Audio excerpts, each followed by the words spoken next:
Kwa jina naitwa Juma Hamisi, natokea katika wilaya ya Kyela katika mkoa wa Mbeya.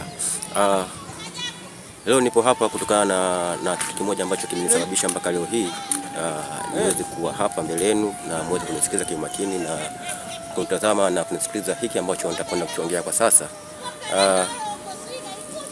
Mimi binafsi nilikuwa niseme labda ni rafiki yangu ambaye rafiki yangu huyo ndio amekuwa changamoto kubwa sana katika maisha yangu, ambaye ndio aliyesababisha mpaka leo hii naendelea kuyatumikia mpaka sasa. Issue kubwa ni kwamba rafiki yangu ambaye tumesoma wote toka shule ya msingi, japo sekondari hatukwenda wote, lakini tulikuwa tumesha shule ya msingi. Lakini baada ya hapo mwenzangu akafolea shule yake na mimi pia nikafolea shule yangu, kwa hiyo tukawa tumetengana kwa shule. Lakini ukija katika maisha ya mtaani, tulikuwa ni watu ambao tukipendana sana, na tulikuwa ni watu ambao tukiweza kusaidiana kwa kila kitu, na tulikuwa ni watu ambao tukiweza tukifanya kila jambo pamoja. Vile vile baada ya kuweza kumaliza harakati za shule, baada ya kuungana sasa wanakuwa pamoja mtaani, ndipo hapo sasa ambapo tukaamua sasa kuweza kutafuta sehemu ya kujiegesha, baada tu ya kuweza kila mmoja matokeo kuporomoka, ama nasema naweza kusema pengine hapa matokeo ya kidato cha 4 baada ya kuweza kutoka sio mazuri. Tukawa tumejiunga katika hizi kazi hizi ndogo ndogo za kufanya ambazo katika masuala ya ujenzi. Tukaanza hivyo katika mambo ya saidia, tukaenda. Baadaye Mungu akajalia mwenzangu naye akawa ameshakuwa fundi sasa mzuri, na mimi mwenyewe ndio nikawa nimefikia hatua hiyo, sasa nimekuwa fundi mzuri.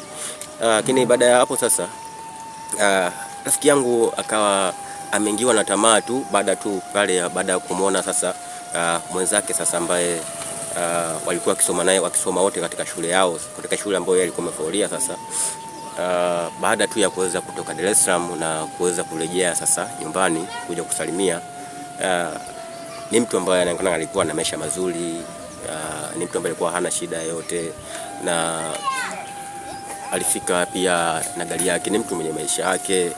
Sasa ndipo rafiki yangu sasa akawa ameweza kuingiwa na tamaa na kuweza kutamani maisha ya wenzake. Sasa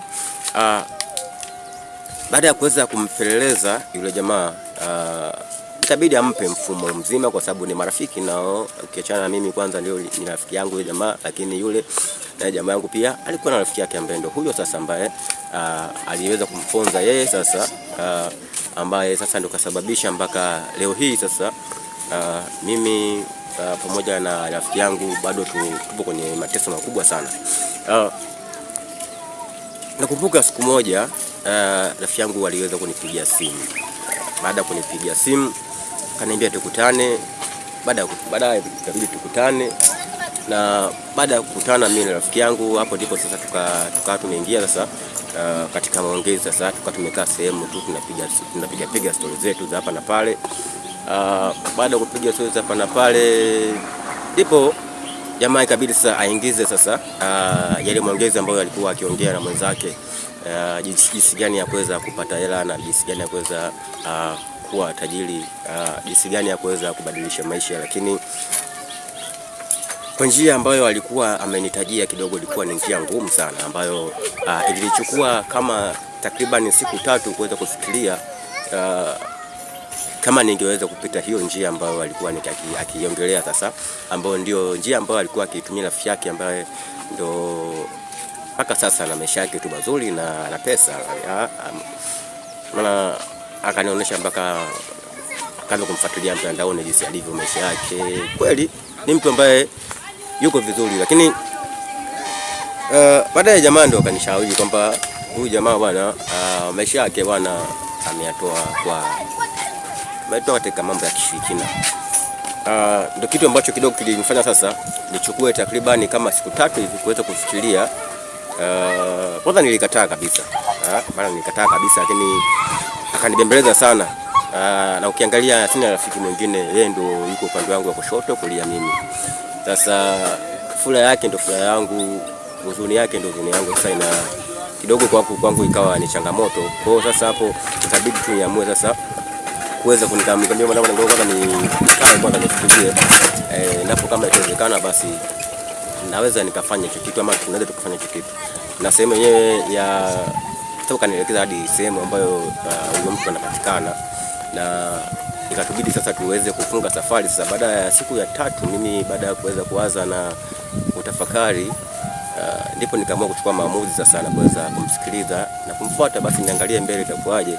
Endapo kama itakuwa ni mambo tofauti, basi nitaweza kukata tamaa na kuweza kushia njiani, lakini hali kidogo ikawa ni tofauti kwa jinsi nilivyokuwa nikitarajia. Maana nilijua ni issue moja rahisi tu ize, mbona jamaa yake kafanikiwa, na mimi mwenyewe nikiangalia kweli mambo kweli haeleweki. Sasa ikabidi tu sasa niweze kufuata njia yake na kuweza kuongozana naye pamoja, lakini ilikuwa kidogo sehemu huyo mtu sasa ambaye tulikuwa tukimfuata sasa, ambaye ndo anaweza akafanya hicho kitu sasa ambacho kinaweza kukasaidia sisi tukakaa kwenye mstari ama tukakaa kwenye njia katika maisha.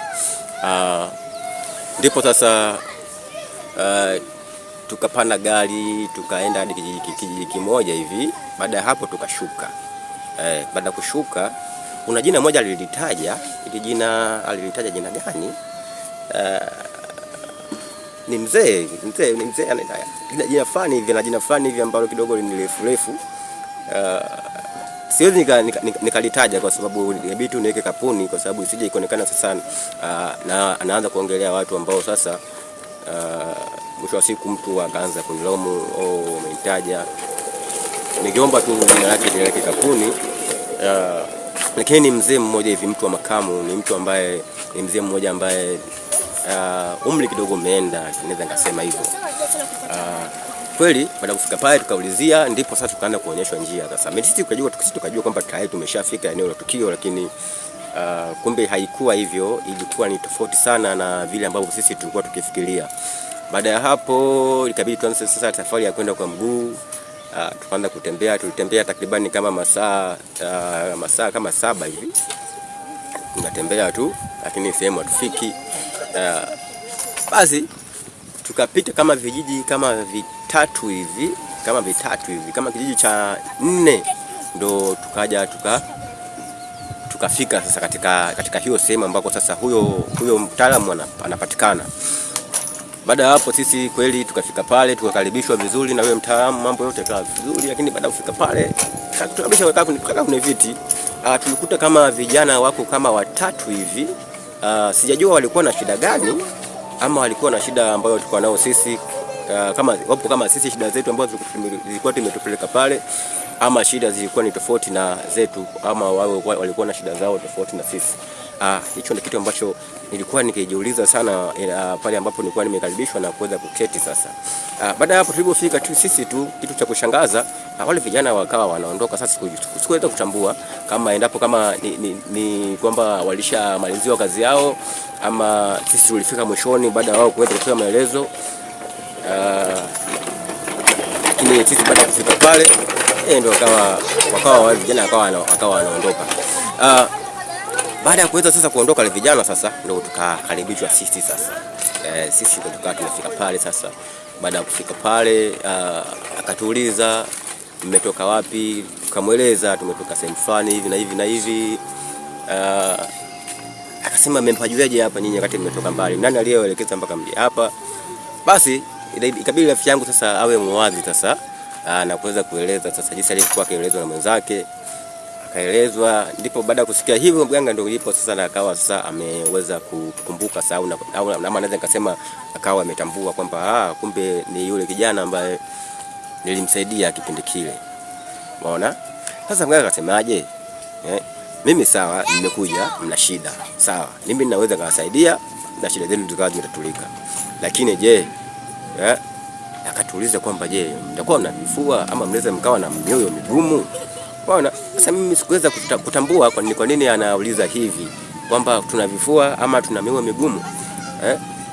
Kwani hapa shida itakuwa iko wapi? Ama shida inaweza kawa ni nini hasa? Kwa nini anauliza hivi? Mimi nikana najiuliza sasa, kwa sababu ni mambo kwangu ambayo yalikuwa ni mageni na sikuwahi kufika katika sehemu kama hizo. Yaani ni vitu ambavyo kwangu vilikuwa ni tofauti kabisa. Yani naweza nikasema pengine labda ni vishawishi tu ambavyo rafiki yangu ndio hivyo sasa, ndo akanishawishi na mimi ndio nikawa nimeingia katika hiyo sehemu.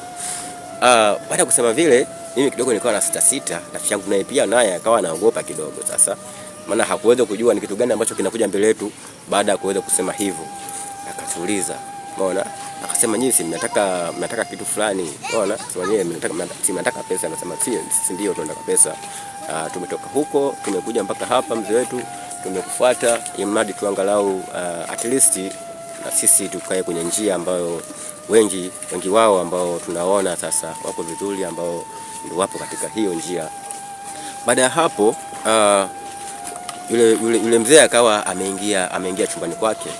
Baada ya kuingia chumbani kwake, alikuwa amevalia mavazi tu ya kawaida, lakini alipoingia chumbani kwake na kuweza kutoka tena pale sebuleni, sasa kidogo akawa amekuja tofauti sasa, kwa sababu alikuja akiwa amevalia lubega,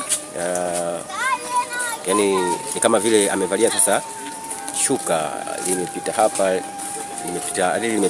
lakini limeacha bega moja, yani kama vile ambavyo mara nyingi huwa wanajifunga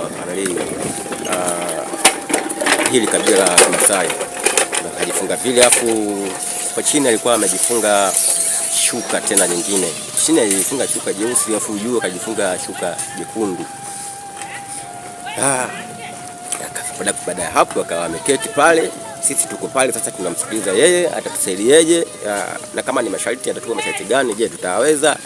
Ndio mawazo ambayo tulikuwa tukiyafikiria sisi katika akili zetu sasa. Lakini baada tu ya kuweza kufika, alitoa kitu akapewa mwenzangu na mimi pia nikapewa.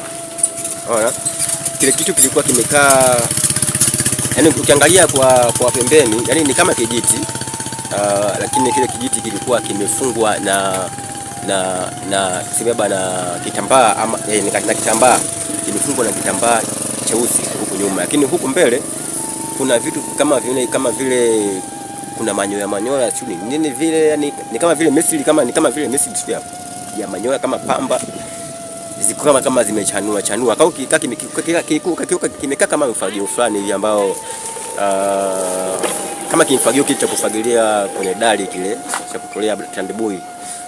Sasa kilivyokaa, lakini chenyewe utafutake chenyewe ni kwamba ni kidogo sana, alafu kule mbele yale naweza kusema manyoya yake yale ama ile ndani yake ilikuwa tu ni rangi tu ya kawaida, maana ilikuwa na rangi nyeupe, lakini huku nyuma ndio kitambaa kilikuwa kimefungwa chekundu kwa kuzungushwa, alafu na shanga ilizipita, shanga kama mbili hivi, shanga nyeusi na nyekundu. Lakini baada ya hayo yote sasa, mara wa kwanza kukabidhiwa alikuwa ni rafiki yangu, na baada alipopewa yeye, baada na mimi pia nikapewa. Lakini bado hatukutambua hiki kitu kinahusiana na vipi sasa na kitu ambacho sisi tunakifuata hapa. Kila mmoja sasa akawa anajiuliza sasa kichwani sasa, maana kitu chenyewe kikiangalia kwa haraka kidogo kinatisha. Kwanza tulikuwa hatujazoea mambo kama hayo, hatukuweza kuzoea mambo, hatujawahi kuzoea vitu kama hivyo. Kwa hiyo kabisa tuchukue. Baada ya kuchukua, mtango kachukua na mimi nikachukua, lakini kila mtu sasa akawa anashika tu kwa uoga hivyo. Lakini basi kwa sababu tumefika pale na shida yetu ndio imetupeleka pale, basi itabidi tuonyeshe tu ujasiri endapo yani, hata kama kuna uoga ambao upo ndani ya mioyo yetu, lakini tukuonyesha ujasiri kwamba sisi kweli tuna uhitaji wa hiki kitu. Sawa. Akasema bwana, hicho kitu ambacho hivyo vitu ambavyo nimewapa hivyo, yani wote nimewapa kitu cha aina moja. Kwa hiyo wewe utashika hiki, wewe utashika hiki. Kuanzia leo wewe hiki ndio cha kwako, na kuanzia leo wewe hiki ndio cha kwako. Kwa hiyo kila mmoja akawa na kitu chake sasa. Sasa tukaanza kuuliza, sasa hivi vitu vina kasi gani? Unaona? Baadaye mganga akasemaje? Akasema bwana, huyu ambaye hivyo vitu ambavyo nimewapa hivyo, inatakiwa mvitunze sana. Yaani inatakiwa mvitunze sana. Unaona? Mvitunze sana. Na msivione hivyo ambavyo jinsi vilivyo. Hivyo vitu ni tofauti na jinsi mnavyoviona. Ni viko tofauti. Na ikifika usiku wa manane, mtakachokiona msitie hofu wala msiogope. Yaani yeye mbaki tu hivyo hivyo. Alafu mkae ndani ya wiki moja. Mkiondoka hapa, maana mkae ndani ya wiki moja, alafu ndo mje tena hapa sasa. Mkija hapa ndo nitawapa maelekezo sasa ya hicho kitu ambacho nimewapa. Lakini chonde msije mkashtuka, msije mkahofia, msije mkaona kuna tofauti wowote, msije mkaona labda kuna kitu kinaweza kawazuru hivyo tu. Lakini baadaye sasa rafiki yangu naye pia akawa ameafiki hilo jambo. Unaona, mimi nilivyoona rafiki yangu kaafiki, na mimi ikabidi niafiki vile vile, kwa sababu mimi na yeye ndo tulikuwa tuko pamoja. Unaona, afu isitoshe yeye sasa ndo alikanipeleka pale. Kwa hiyo mimi ni kama mgeni sasa wa rafiki yangu, japo wote pale ni wageni, kwa sababu rafiki yangu ndo alikuwa anaonekana kama ana ujasiri kidogo kuliko hata mimi.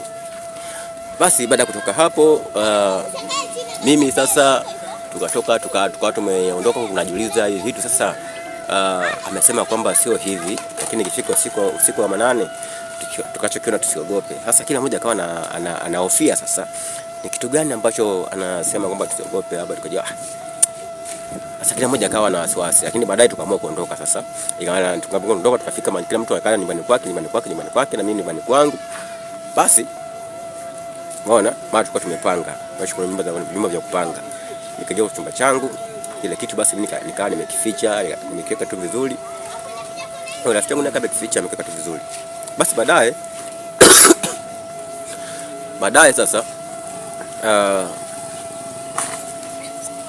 usiku nilikuwa silali.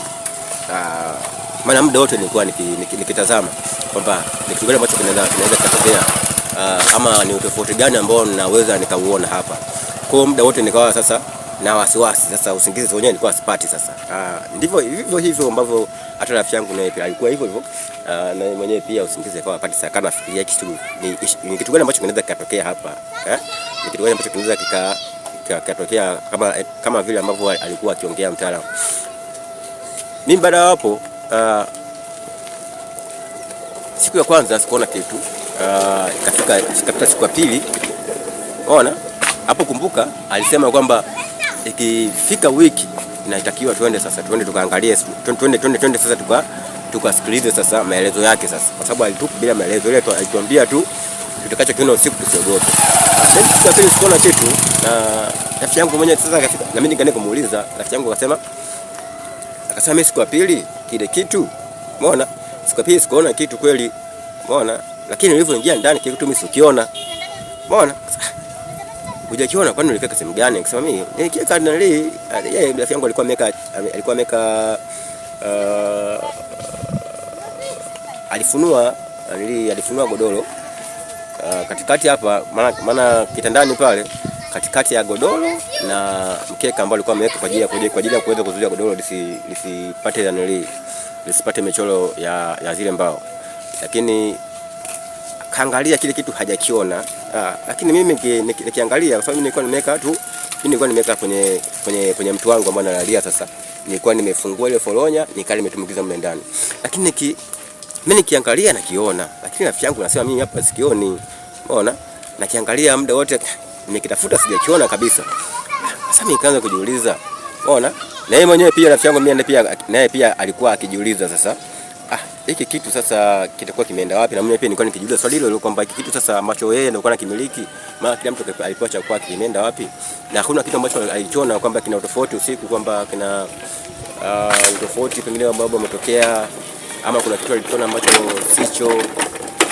Yaani kulikuwa hamna vitu kama hivyo, yani kila mtu mmoja sasa anashangaa, na mimi niko nashangaa sasa. Umeona? Lakini mimi sasa siku ya tatu, michango bado tulikuwepo. Siku ya tatu maana nishazoea sasa kwamba leo amna leo amna kitu nilichokiona, juzi amna kitu nilichokiona, jana amna kitu nilichokiona, siku ya tatu sasa sijaona kitu. Kwa hiyo kanibidi nifanye nini? Nikabidi sasa niwe sasa huru sasa, nikawa tena siogopi sasa, nikalala sasa usiku pale, maana nilikuwa nahofia usiku, nilikuwa silali wala nilikuwa sipati usingizi. Sasa niko hapa ngoja sasa nilale tu kwa tulivu, kwa sababu amna kitu ninachokiona ambacho kinaweza kikanishtua. Sasa ile siku ambayo ndo nilikuwa nikilala sasa, usiku wa manane, nikawa nasikia kama mlango wangu unafunguliwa. Alafu mimi mlango nilikuwa nimefunga kwa ndani. Alafu na humo ndani mimi naishi peke yangu, yani sishi na mtu yeyote yule. Lakini nikaona sasa kuna mlango, yani naona kabisa mlango, nasikia ile sauti ya mlango unafunguka. Kajiuliza kitu nini kifungua mlango nini? Umeona? Ile nageuka naangalia mlango ukawa umejifunga kwa haraka hivi. Sasa nikaanza kuogopa sasa. Ni nani akafungua mlango wakati mlango nilikuwa nimefunga kwa ndani? Sasa ikanibidi sasa mimi hapa sasa nitoke pale mpaka mlangoni na kuweza kufungua ule mlango nichungulie nje, lakini kwa wasiwasi mkubwa sana. Wakati naangalia pale nje sasa ikabidi sasa kuwa na ukimya sana, afu nikiangalia muda wenyewe kwa muda umeenda sana. Muda kama saa 8 kasoro hivi. Afu kupo kimya sana. Sasa najiuliza, huyu mlango nani alifungua? Kiangalia nje hamna mtu, sisikia hatua yoyote ile ambayo inapiga kwamba kuna mtu alikuwa ananyata, labda ametoka ghafla ama kuna mwizi aliingia, kuna kitu aliiba. Niko na vitu viko safi tu. Unaona? Siku ya 4 nimelala usiku. Hapo sasa nikaanza kuwa na wasiwasi baada ya kuweza kutupa, yani baada ya kuweza tu kukutwa na hilo jambo sasa. Nikaanza kidogo kuwa na wasiwasi. Siku ya 4 tena usiku sasa. Hapo sasa nikaanza sasa kutafakari sasa. Umeona? Kwamba hapa sasa ngoja nisilale. Umeona?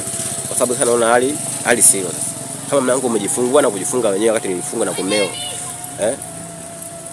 Shughuli gani ambayo inaweza kutokea sina mbele hapo? Sielewi. Lakini nimelala nimejilaza, lakini sio kwa usingizi, lakini nikashangaa tu ghafla tu nimepitiwa na usingizi. Afu nilikuwa ni usingizi mzito sana. Umeona? Nikaja nikashtuliwa na sauti za watu wakiwa wanapigana. Umeona? Au sasa hizo sauti sasa ambazo nilikuwa nikisikia mimi alitoki mbali. Zinatokea mle ndani. Sasa ngaanza kujiuliza. Mimi sasa baada ya kushtuka sasa. Afu baada ya kushtuka tu nakuta zile sauti zimekata. Sasa kaanza kujiuliza hizo sauti zinatokea ndani, afu zilikuwa sauti kali, ni kama vile kuna watu wanagombana sasa. Umeona? Ikabidi nianze kuogopa sasa. Ikabidi sasa hapo asubuhi iliyofika ikabidi nimfuate sasa rafiki yangu, nikamweleza kile ambacho kimejili sasa sema ambako mimi nalala. Baada ya kumweleza rafiki yangu naye akawa leo. Sasa mimi ndio sielewi kabisa kwa sababu mimi ndio kinipotea kabisa. Akasema vipi ukiangalia kinakiona? Nikasema mimi nikiangalia kwa hiyo nakiona kipo. Sema ambako nileka mimi kipo. Umeona? Akasema sasa hapa inakueje? Umeona?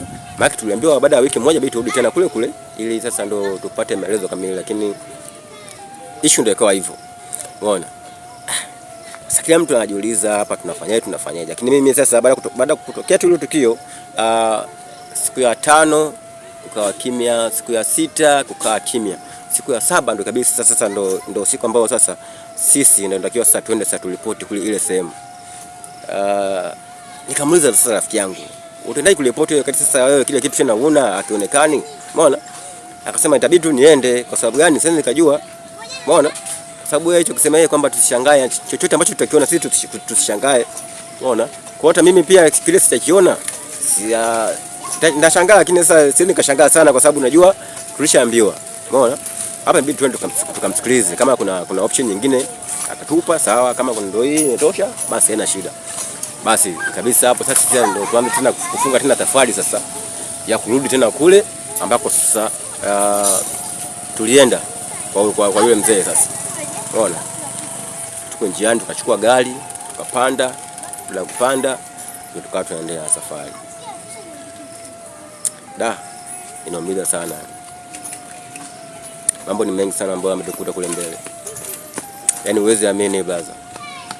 Yaani kitu ambacho kilitokea kule mbele ambapo yani tuko njiani tunaelekea kule. I say tulipokumbana na majaribu mazito sana njiani. Yaani majaribu mazito sana. Yaani kiasi kwamba yaani sikitamani tena. Yaani I say yaani majaribu yale sasa hisi ndio haya sana ndio yanatesa mpaka sasa. Yaani kwa sababu sasa majaribu sasa sio kitu nao pale kwa sababu ilifanya mpaka sasa tukate tamaa ya kuendelea safari. Tuliishia njiani sisi tukarudi, tukwenda kuripoti kwa yule mzee. Unaona? Baada ya kurudi mimi kile kinanilili ambacho nilipewa kile kabidi nikitupe, lakini majaribu ambayo yalitukuta kule ni makubwa sana. Yaani ni makubwa sana.